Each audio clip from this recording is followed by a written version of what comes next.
1. This happened in December 2010 and was on the UK TV show Crime Watch.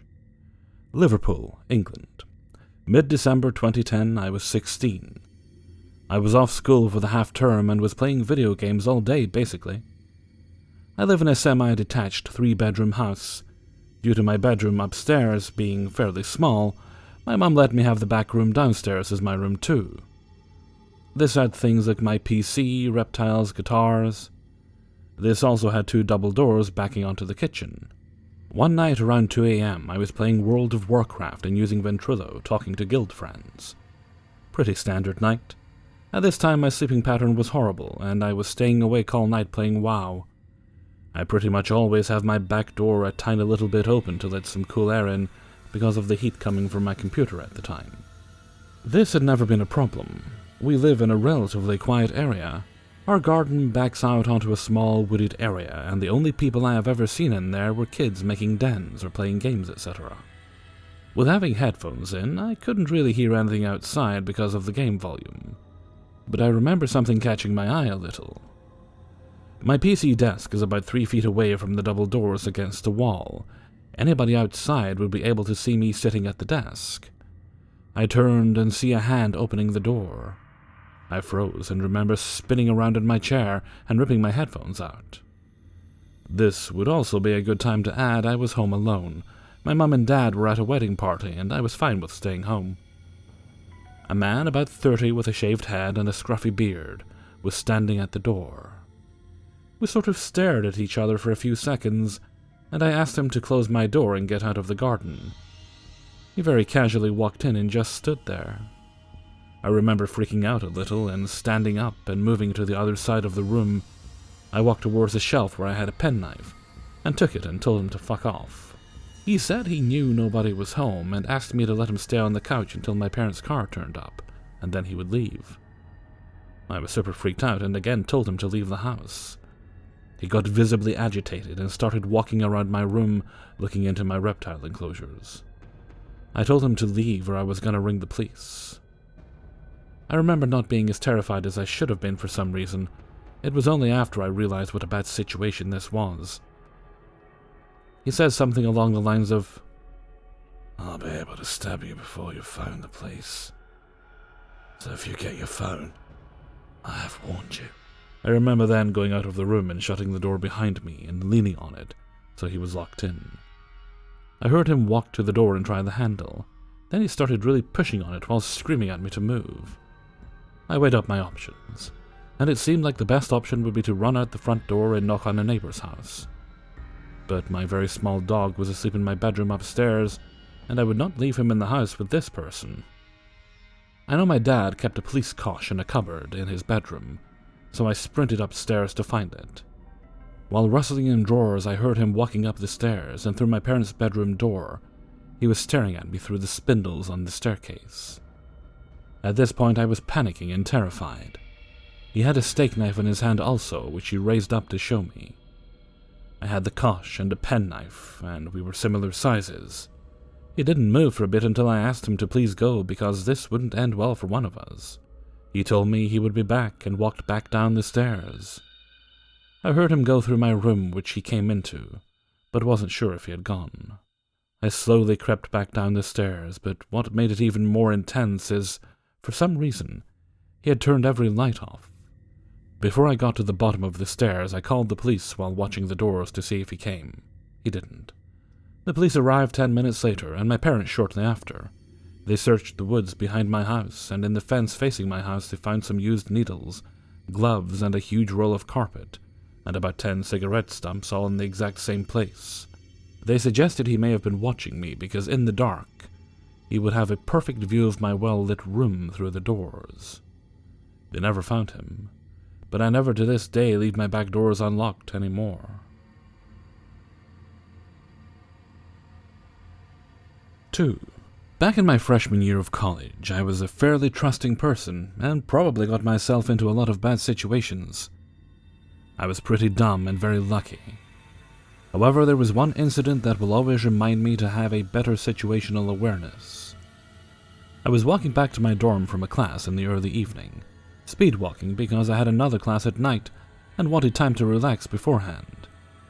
I had my earbuds in, listening to music, and I passed a very tall, broadly built guy on the sidewalk as I was coming up to my dorm. I only took notice of him for a second because he was walking rather slowly and walking up the middle of the sidewalk. I had to step off into the grass to get around, but I don't think I did this rudely. I probably would have forgotten him entirely if the following events didn't occur. I crossed the street and walked up to my hall's entrance and swiped my key. They warn us not to allow others to tailgate, because people unauthorized for the building can get in. No one followed this rule, and I didn't ever want to be rude and close the door on someone right behind me. That's when I noticed this guy I had passed earlier was close enough for me to let him grab the door and let himself in, which I allowed, thinking again nothing of it because it's something I always did.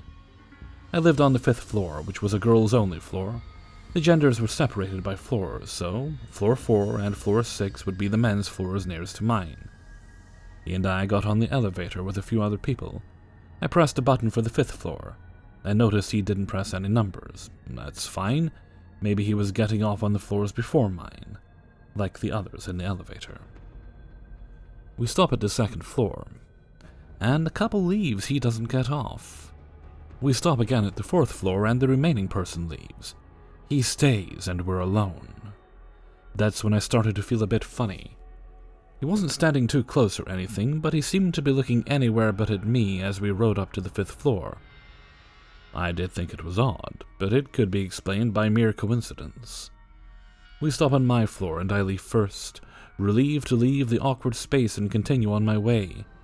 Now, my hall was a Y-shaped building. Upon leaving the elevator, you either went left or right down 2 separate wings. I turned left, as my dorm is about in the center of the left wing. That's when I noticed he was following behind me, and even when I picked up my pace, he kept up with me. Being taller, he wasn't exactly hurrying, but this is what really pushed my paranoia. It really felt he wasn't walking on his own, with a destination in mind. He could easily pass me if he wanted to, but no. He maintained a steady distance from me. I was being followed.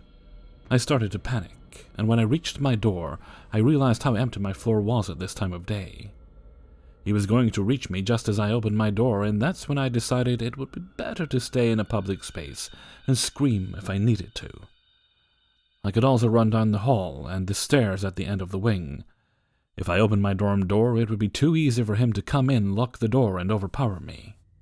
I always kept my keys in my pocket, but as he approached, I instead swung my backpack off my back so I could leave it if I needed to run, and fumbled around inside as if I was searching for my keys. I don't know why I was trying to act cool, as if I wasn't scared, and that I wasn't opening my door because I was terrified of him, especially since maybe he might pass me and actually be visiting someone further down the hall, and wouldn't I look silly then? That's when he stopped just 2 yards away from me, past all the other doors, stopping at mine. He stood there for a moment and I ignored him, and fumbling uselessly around the inside of my backpack, I did not look up. And then he turned, walked back down the way he came, and I heard the elevator door open. Feeling safe to open my dorm door without fear he might come charging back down the hallway, I hurriedly got inside and locked the door. I immediately called my mother just in case, needing to feel not totally alone since my roommate was not home. Later I calmed down and waited until my roommate returned. I skipped my next class because I didn't want to walk in the dark. Initially, I had felt good about my quick thinking. Then I realized one really bad important detail. I should have kept walking. I shouldn't have stopped at my door because now he knew which dorm was mine. I haven't seen him since, but stranger who followed me back to my dorm when I was a freshman girl. Let's not meet. 3. So when I was 15, I was going to a school that was back to back with the town cemetery. There was even this small passage to it. It was near the school's football field, and people may need to access the cemetery for reasons you will understand. In my country, you can be enrolled in a school in any of these 3 shifts, morning, afternoon, or evening. I was enrolled at night. One night, during physical education class, we were playing football and the ball ended up in the cemetery. It was almost time to go home, and my group started an argument about who would get the ball from the cemetery. Me, being kind, wanting the discussion to end soon, and since I was not afraid, unlike many of those involved, of going to the cemetery, I decided to fetch the ball and return to the teacher, so I could go home as soon as possible. I go to the passage to the cemetery, open the little gate and squeeze through it. The gate is big enough for me to crouch through. One of my colleagues was in charge of holding the gate open, but when I passed through the gate, he closed it and started laughing. But as the cemetery was well lit, I didn't think much of it, except that he was doing something childish. The ball was about 15 meters from the gate. I casually walked over to it and picked it up. When I looked forward, I saw one of the most bizarre situations in my life. A man was lying on top of a granite tomb, while another took a dump on top of his bare chest. I freeze. What a fucking bizarre situation! I turn around and start walking to the gate. Pretending I saw nothing, while I walked the 15 meters, I heard that there were steps behind me. I turned to look, and the two adult men were walking towards me. I arrive at the gate and call my friend, telling them to open the gate, but all I hear is laughter in the distance, probably near the classroom block. I call even louder. A girl who heard me calling opens the gate. But in the meantime, the two men arrived at me. One grabs my jacket by the sleeve and starts to drag me. For some reason, I had not added 2 and 2 and understood the situation yet. It seemed so unreal. I looked at the girl when they started pulling me, and she made a horrified face and closed the gate. I thought she was going to call the teacher or alert someone. I expected her to go. But after 5 or 10 seconds, I got real. She was pretending that nothing was happening. And I was alone with 2 degenerates in a cemetery after 10 p.m.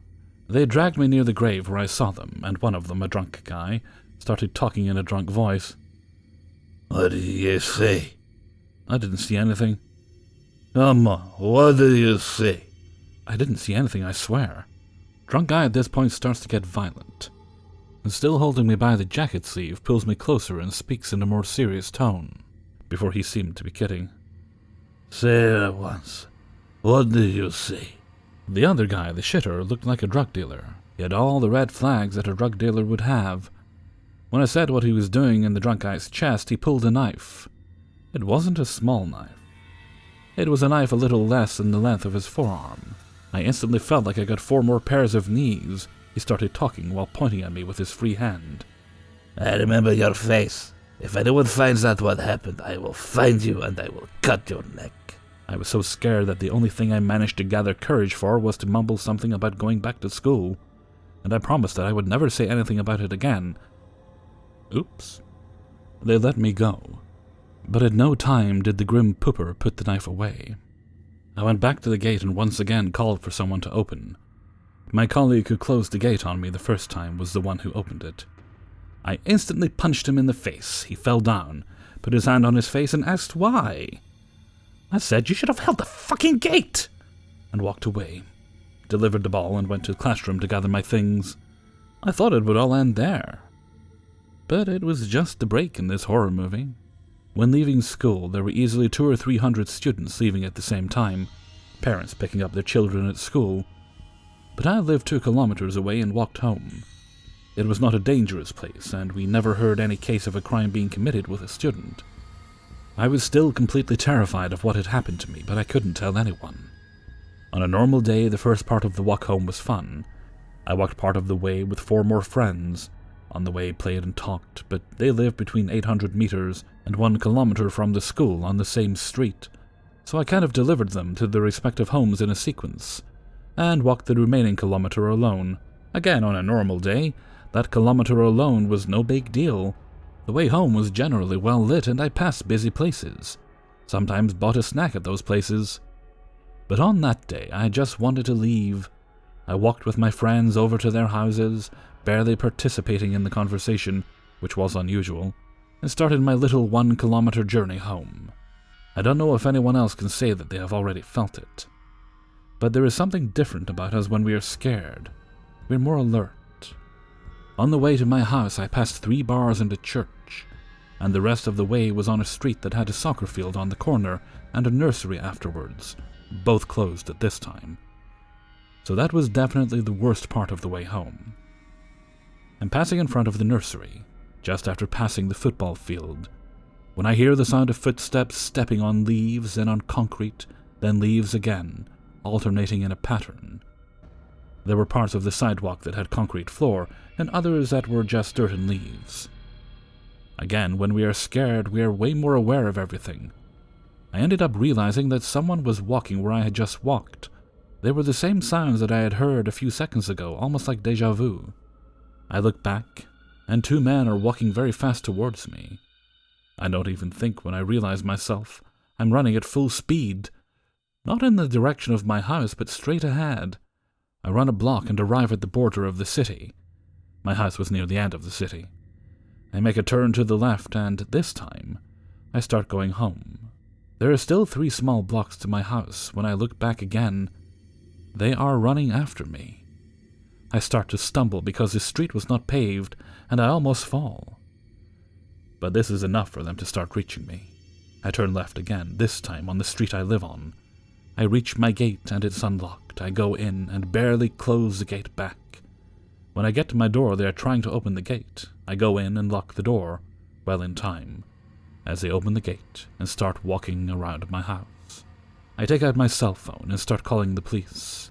My mom starts to panic without knowing what's going on. My sister, who was already asleep, wakes up. My brother leaves his room to ask what's going on. I explain between gasps basically that 2 men are running after me and that I'm calling the police and that they are in the yard. As I call the police, I look out the window and see one of the men. It's Drunk Guy. I panic even more. The 911, not the actual number here, guy starts to talk to me and ask what's going on, where I am, etc., etc. And I start feeding him info. While I was speaking, the other guy, the Grim Pooper, but I didn't know while on call, started trying to kick the back door in. Luckily, it was a very sturdy door with multiple locks, and he couldn't do anything about it. I start talking to the operator to send someone soon. There are people in my house, and I think they want to kill me.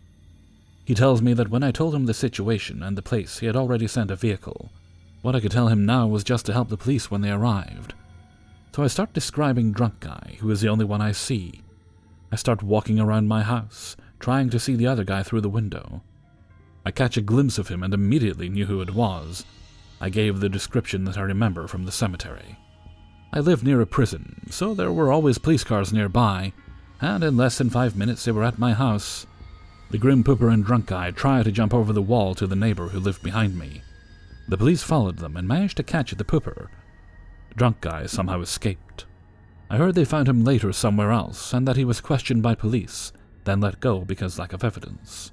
The Grim Pooper ended up in jail for trespassing on private property and illegal possession of a gun. He had a .22 revolver and a knife with him. The police said he had used some hard drugs. The story about the invasion, without the cemetery shitting part, got to everyone I knew, and about a year later, I found through a not law-abiding friend that he was killed in a rebellion that happened in prison, which is 10 blocks from my house. To this day, I have never been so scared for my life. I still live in the same house, but by myself. Family moved out. And I'm still afraid that someday Drunk Guy will try to get revenge on me or something. But this is the first time I come out and say it. They were shitting on each other's chests.